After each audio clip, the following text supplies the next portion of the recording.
I want to do introductions before I kind of get into this because I know it's going to get a little bit lit, but I'm ready for all three of you guys. Chatter in the back. Hey, foreplay guy, incense. Make your way.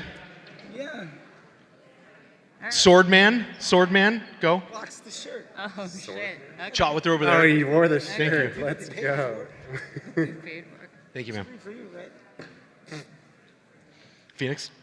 Thank you. So introductions, I want to start with my man on the left. Who you are, what are we here for? Cool. What's up, everybody? I'm Jeff. I run sales at Digio. We're a quizzing pop-up landing page platform. Hey guys, I'm Phoenix Ha. I'm the CEO and co-founder of AdBeacon. We're a first-party data attribution and optimization platform. I'm also a media buyer. Hey everybody, I'm Charley. I'm founder of Disruptor School. I've spent a lot of money on Facebook and I've made a lot of mistakes, and I'm here to try to help you avoid that by listening to my life lessons. There we go. Beautiful. First off, no clapping at that. No clapping. First I off, liked it. Clap away. No applause. No clapping. First off, my thing is there's been a lot of drama going on, mainly around is Facebook dead? Is Facebook not dead? Is audiences there? Audiences not there? I know when I was using this platform, mainly gathering the information, A, through quizzes, or B, through just asking the right thing. How are you able to provide more information, audience-wise, so that we on the media buying side can optimize? Before you answer this, who's running paid media right now on Facebook? Meta. The whole room. So this is applicable. Let's just call it Facebook. Can we just call this? Can we agree that we're calling this Facebook? We don't call it Alphabet. No, we don't. Yeah. No, this is a good point. It's a great point. And it started. Let's go. You might call it X. So back into Jeff. Yeah, man. How are we able to grab a little bit more audiences without us? Because everyone's going go broad. Yeah. Broad with what? So you've got a lot of traffic that's going to the site, right? Yes. We had the awesome session on post-purchase surveys. Pre-purchase, you need to use all of that data, asking questions, right? What are you interested in, the categories you care about, but pass that over into your ESP and also your ad platforms, wherever it needs to go in real time, even if they abandon the quiz. Like you'll see a 10% increase in conversion rate lift just by throwing a quiz on the front-facing page of the site, but also use that like pre-BFCM and pre-just holiday season to pass all those different metadata fields into ad sets. So, we have Andy Swim, good example, sells swimsuits, size guides, they're looking at one-piece swimsuits, right? Use all of those different data points, even if somebody abandons it, to make ad sets super badass. But why am I putting a quiz when I want to pop up to collect their information? Say again? Why am I putting a quiz if I'm wanting to put a pop-up to get their email pop for do I do both? Yeah, you do both. So you can also use the quiz, right, to do email acquisition at first. Like we generally say, throw that email acquisition question, the very first question you ask. But you need to use the quiz to gather further information. It's zero-party data. They're telling you what they care about. So use that stuff to build super-duper solid ad sets. Charlie, how many brands in the past, and I think 10 Nutrition did this, were they running quizzes to decide on what product to put in front of them, or do any of your current brands do that? Yes, 310 Nutrition did quizzes, although as we moved away from that, I will say that I think quizzes are really important to understand what your customers are looking for, although I think the reason you run Facebook ads is not to sell all of your products. What do you mean? The reason you run Facebook ads is to acquire future cash flow at a profit. In my opinion, the reason I'm running ads is so that I can make money. I want to do that in the way that is most consistent, most stable, and most projectable. If you're selling say you're selling 4 different products, 3 of them are a lower quality investment than the best one. So the quizzes I think are tremendously helpful, but Facebook is ultimately there, in my opinion, to amplify the business model as it exists. For me, the value of the quizzes isn't so much in using Facebook to amplify your business model, but to understand what that business model should be and improve it. But I would like to have a very consistent and stable tip of the spear with which to grow everything else. If I can get better at that by understanding quizzes or also understanding what products are being sold by SKU based off of other information that's coming in, like with the AdBeacon, then I'm gonna understand how better to set up my business model. But I guess the way I want to say this is, I'm not responding to quizzes to decide what products to promote with my Facebook ads. I'm viewing quizzes to understand how to better use the revenue and customers I'm getting to amplify what happens after that initial purchase. Because that initial purchase is a lead to future cash flow. Unless you're just selling a product, in which case Facebook's an extension of you being in an Amazon store.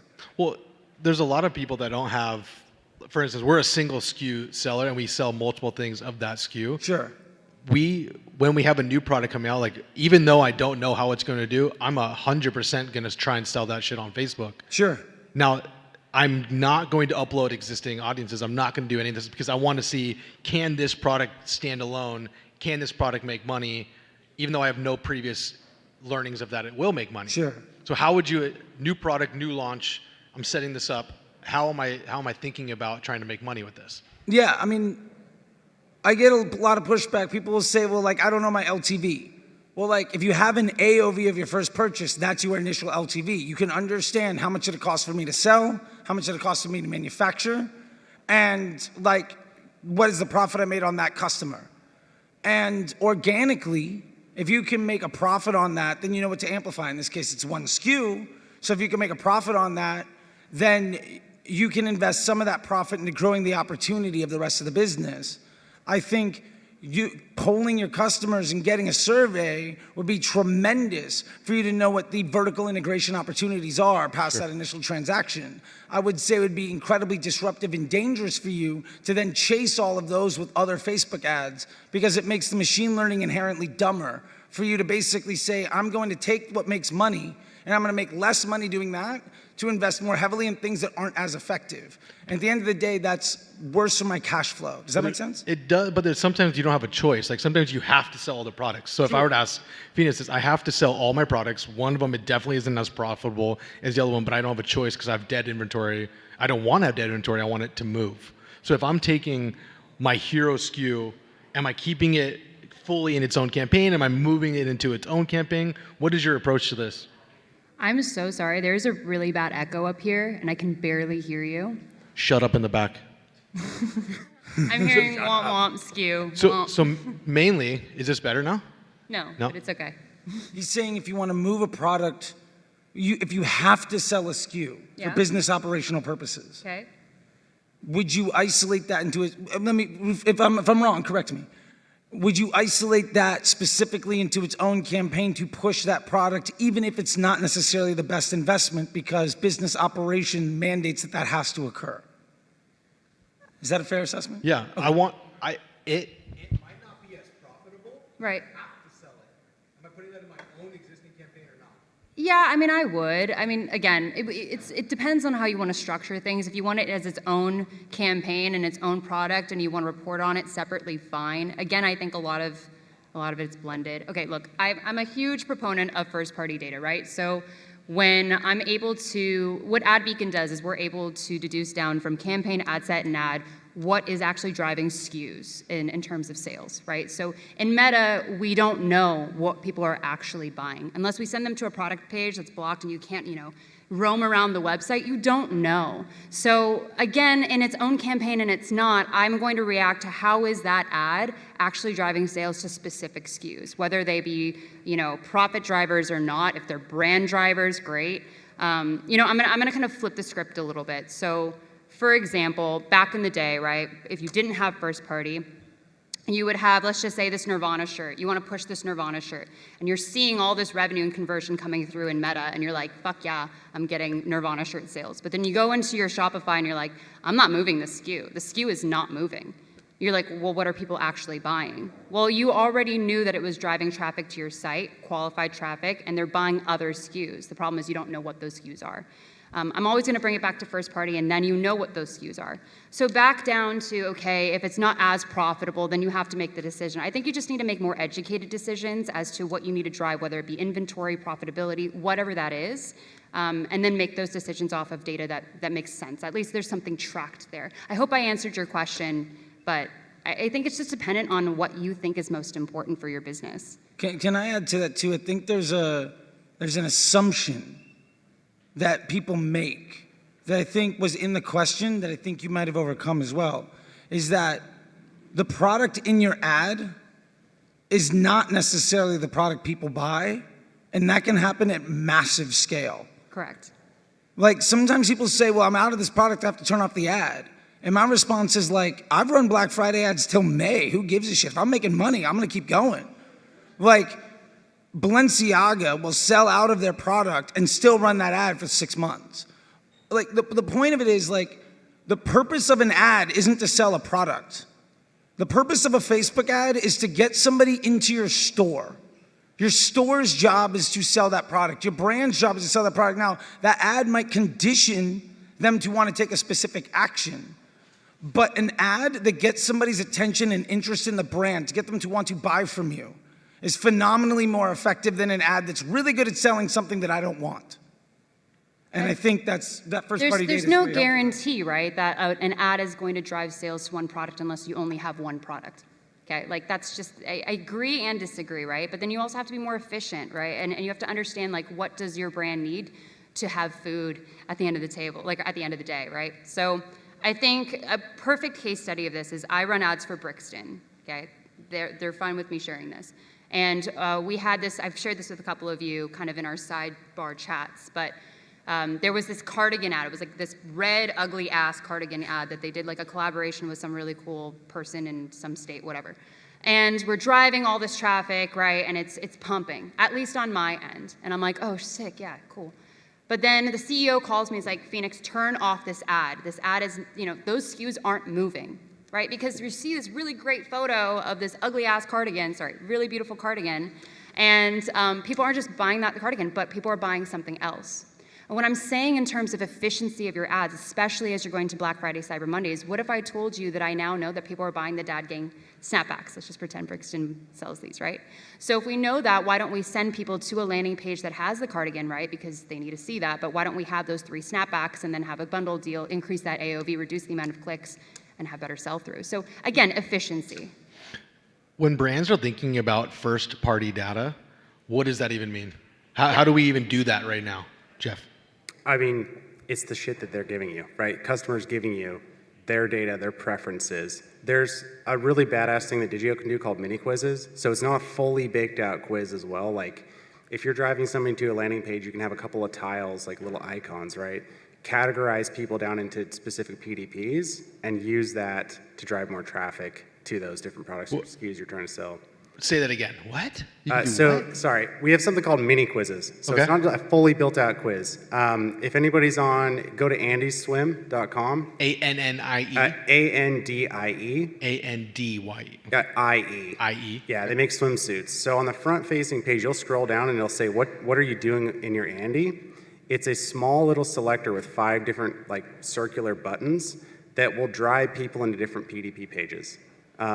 That's a really good way to just gather first-party, zero-party data, whatever you want to call it, to segment those customers down in the pages that you want. I think what everybody's saying here, driving traffic to the site, then use small, simple tools that don't suck, because you don't have to take somebody through a big-ass quiz. You can make it super-duper small and gather that data.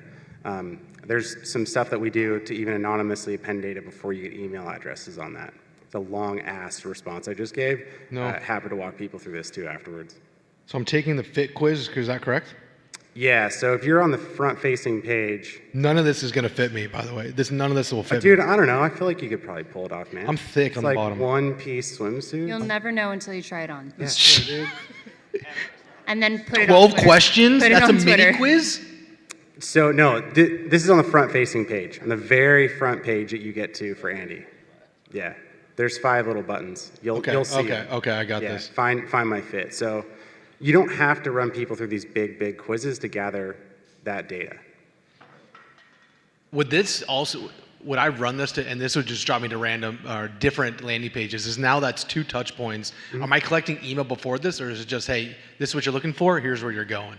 It's up to you. Like, there's a way to anonymously append data to that profile without grabbing email. If they get to the cart level, give them 10% off after that first initial landing page with the mini quiz. It really depends on the brand and what you want the user experience to look like. And that's not a great answer, but. But I wanted to piggyback on that too, because like this is a great way of executing stuff that people have been doing for decades and decades. Like, if you want to know Decades and decades? Sure. I think the industry has been around for like a couple, only like one. This exists well before digital marketing. Like, do you know what your customers buy, right? Like, and the thing was, especially if you're coming into Black Friday and you're trying to understand like what you're gonna do, like, this is one thing to do a post-transaction survey, great. I understand the people that are willing to take a survey after the people that bought, okay. But of the people that buy, like what's the second thing they buy? What's the third thing buy? What's the cash flow cycle? How long does it take from one purchase to another? And like if you're running media or you're running a business and you don't know how long it's gonna take somebody to take one purchase and get to the second, when that future cash flow is gonna happen, what that customer journey looks like, then you don't understand what type of customer to target to best acquire revenue. If you're trying to grow your business, making money should be something that you're good at. And like, even if you don't have this stuff, believe me, you should probably be doing this stuff. If you want to get like into Excel nerdery, you can go into like new customer, returning purchases, and just break it down as like what day did those things happen, what are all those products that people are buying, and you can understand what the average customer wants and what they need, which is gonna help you put together great bundles for Black Friday. Like at Under Outfit, I mean, you brought up 310 Nutrition, which we did great stuff at Under Outfit. One of the things we did over the last year or whatever to go from like 50K a month to a couple million a week is like, Incredible job, Charlie. Just saying, this is something we did to get us there. Thank you. Not the first time, won't be the last. Oh, God. The point of that is, though, one of the things, the biggest thing we understood from that, based on a similar data you can get from first party or from surveys, and it would have been a lot easier had we probably done that, is we knew that like a woman over the age of 35, a woman over the age of 55 is gonna come back and buy 3-4 bras. And she's gonna come back maybe 6 months later and make that same purchase. So we know the AOV, or the ROAS or whatever, but we also know more importantly the profit margin and how long it's gonna be until they come back. Now a woman under the age of 35, she's gonna buy 2. And odds are in 25 days, the average woman's gonna come back and buy half another bra. No, not buying half a bra, but the point is that the numbers overall. So that lets you understand, what does my customer want? And so you can start to do offer construction around the typical customer journey to figure out what kind of bundles you want to run during Black Friday. So what we did that in case was we did buy 3, get 1 free. And we also knew that because people were coming back and paying full price, they weren't price conscious. So then we offered like buy 3, get 1 free, and how about we do a $200 gift card for $150. Now we're taking that $100 LTV, we're making it like $200, $250. When we do a membership program like what Ben is doing at True Classic, we can make that a $300 purchase because we're understanding what the customer wants. Now that took us with extreme Excel nerdery, stuff that like if we had just done maybe a quiz, we would have found out a lot sooner. I think we're all saying the same thing, right? Like we need to speak to customers in a much more, I would say, tailored way.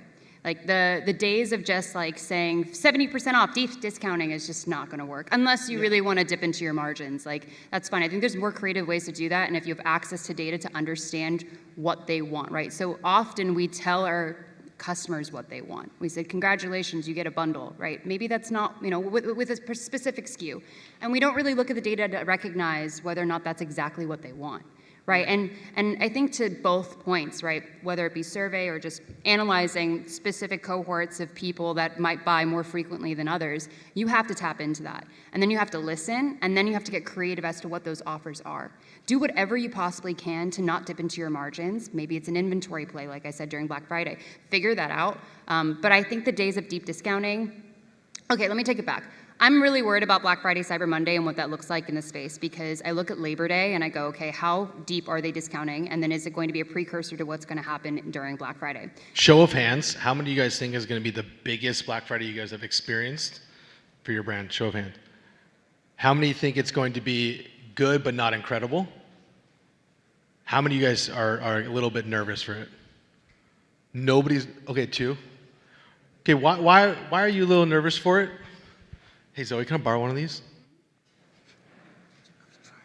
Why are you nervous? I think it's going to be our biggest Black Friday ever, but I'm That's not what? I'm nervous about that. That's scary. More excitement? That's scary. Okay, I mean, that doesn't help me. Well, you guys are going to wreck. I know you're going to wreck. Okay, but you're nervous because you're at a. You're nervous. Wait, can we define what that means? Stop.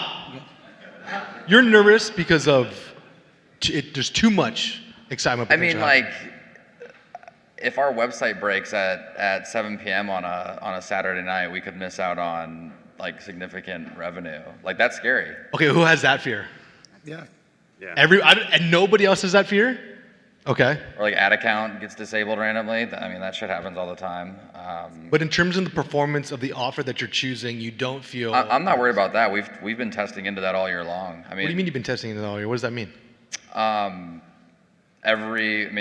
is a very like tentpole sales driven moment. So like we are like the offer that we roll out for our acquisition offers that we roll out for Black Friday will be like the top 3 offers that we've ran all year leading up to it. The retention offers, we've been splitting up our retention segments into 2 to 4 segments for the last 3 sales, keeping those segments siloed the entire sale, looking at a contribution margin per recipient at the end of every single sale. Like our website, collection page, product pages, like we've been CROing it every single sale. Like Cool. we're gonna be super dialed by the time we roll around to Black Friday. So he's nervous on what it should be potentially. Anybody nervous on like why it wouldn't? Throw it back to the gentleman behind you.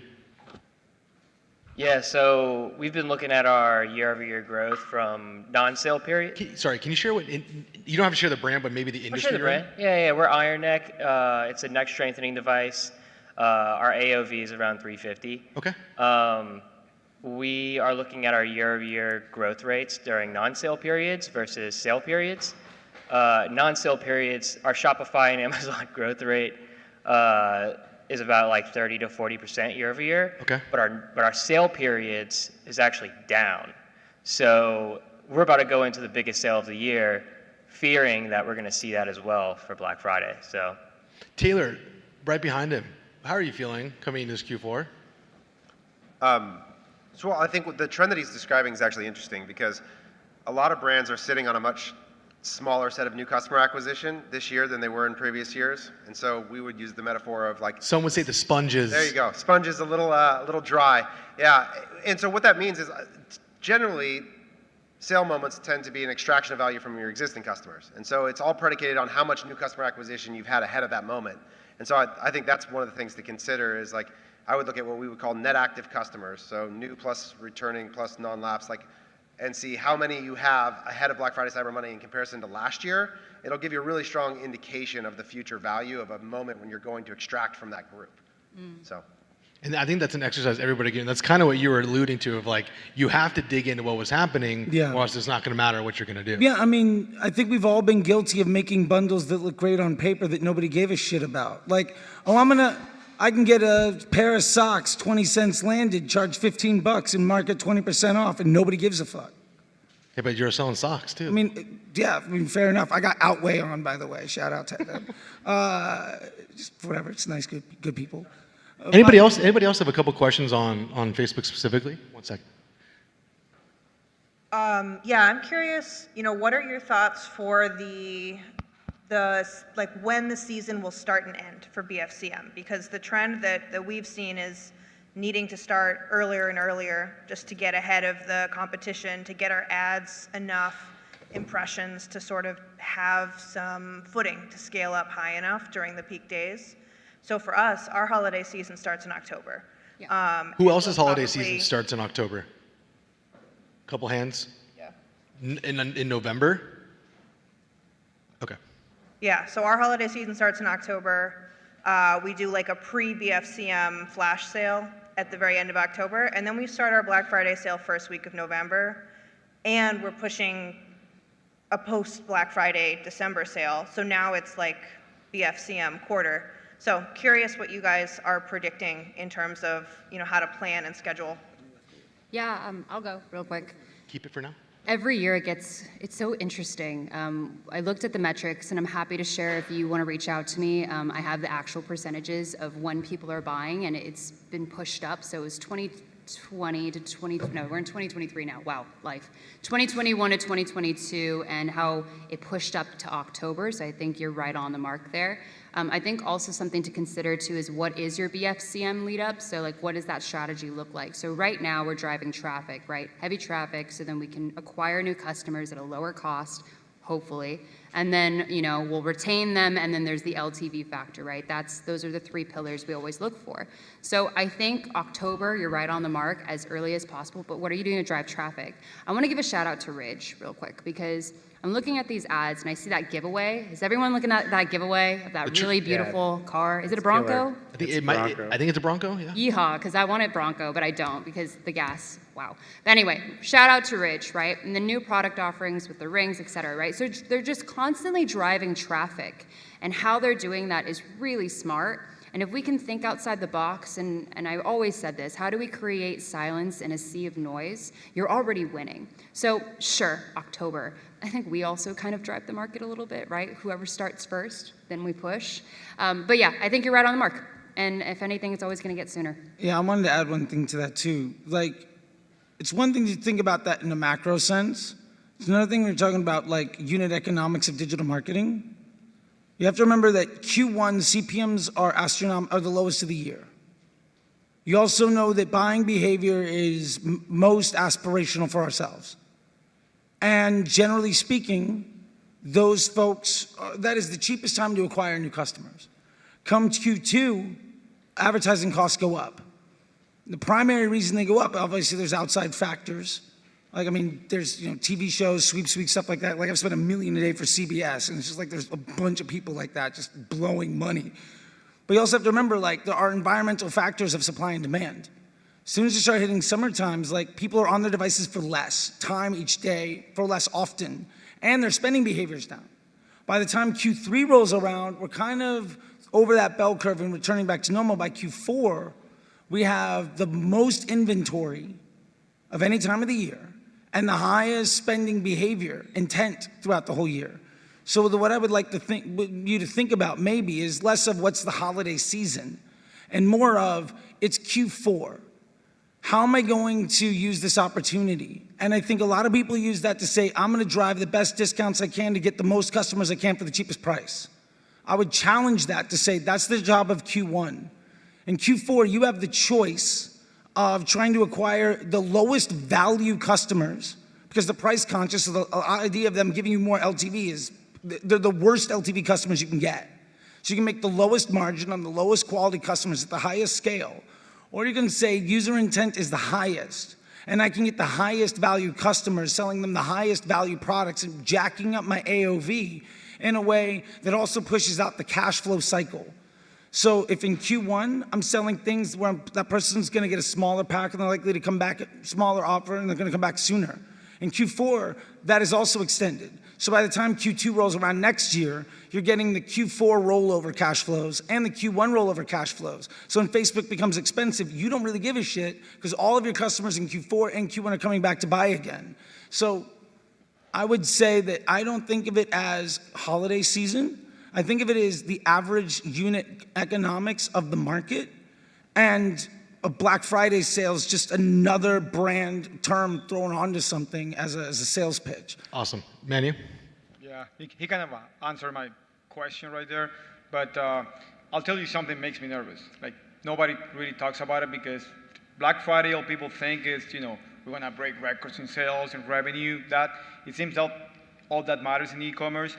And it makes me nervous because what's the real health of your business, right? Like, are you profitable? Is it gonna put you in a hole? Last Black Friday was the best 2 weeks in revenue, like individual weeks of the whole year, right, for us. Sure. Great weeks, broke records, we're super excited. It put us on a hole because we spent a lot of money to bring those customers in ads, of course. The main ads plus the Black Friday ads, we spent a lot of money.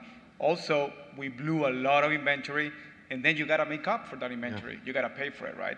So is it worth it, like pushing that hard, or you just gotta keep, because I run my business on a daily P&L. For me, profit is main.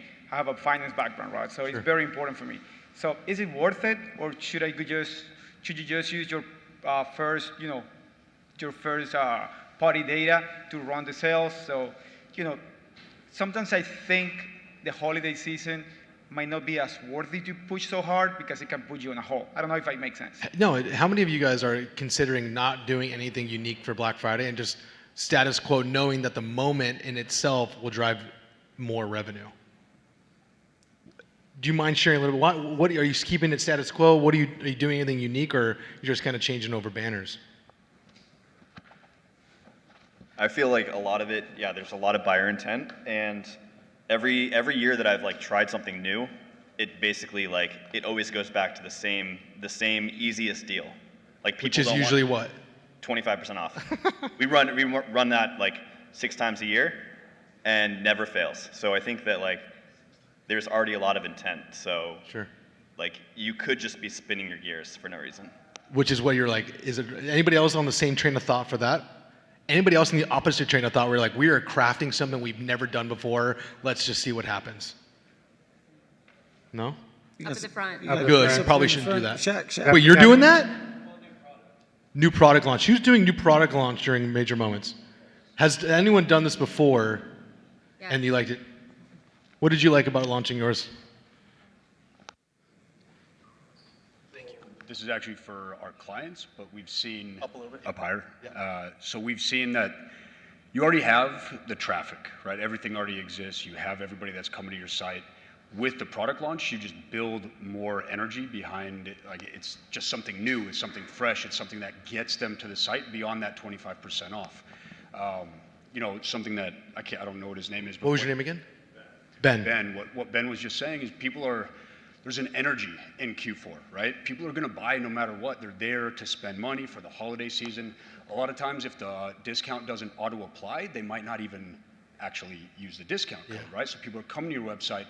Getting that new product actually drives more people to the website, past purchases, because now they have a reason to come back. Respect, I appreciate that. I wanted to chime in really quick. This is the last thing. That's fine. Cool. That's fine. Last chance. Yeah, there was new product launches are really interesting. So to your question, I would say, like I said, get crafty. How do you drive traffic at the lowest cost possible? Qualified traffic, right? So you have to get creative. I've said this multiple times, so this is nothing breaking, like news breaking. But again, Instagram Lives, if you have a really strong following, TikTok, what can you do, right, to drive that traffic? And then you've also got, like, let's just say, we talked about bundle deals, fine. But then if we really talk about, like, for example, product drops, what we did is every single week we had a new product, or every single day we had a product. We call them Holly deals. It's this idea, because I come from footwear, right? Does anybody like footwear? Yeah, cool. Awesome. So we saw a new drop and we're like, fuck yeah, I'm gonna go to the site. I'm gonna keep coming, right? How do you keep people coming and keep people interested? And then what we often saw is that the new product drops or the new releases that we had, they were buying those and not buying the discounted item. But then again, there's no definites, right? There's no one way to buy ads and there's no one way to do offers, but you have to think outside the box. And I do like the higher intent idea, right? So you want the best customers to come and buy from you rather than someone else, and you want the most. So how do you speak to those people? You have to have correct, I would say, data analysis to understand their buying behaviors. How are you speaking to them? And then for the new people that are coming in just because they're on a buying frenzy, how do you speak to them but lock them in to want to buy from you consistently? It's the why, not the how, always. So I would challenge you there. Awesome. Yeah. Jeff, Charlie, and Phoenix, thank you guys very much. You. Thank you. Thank you.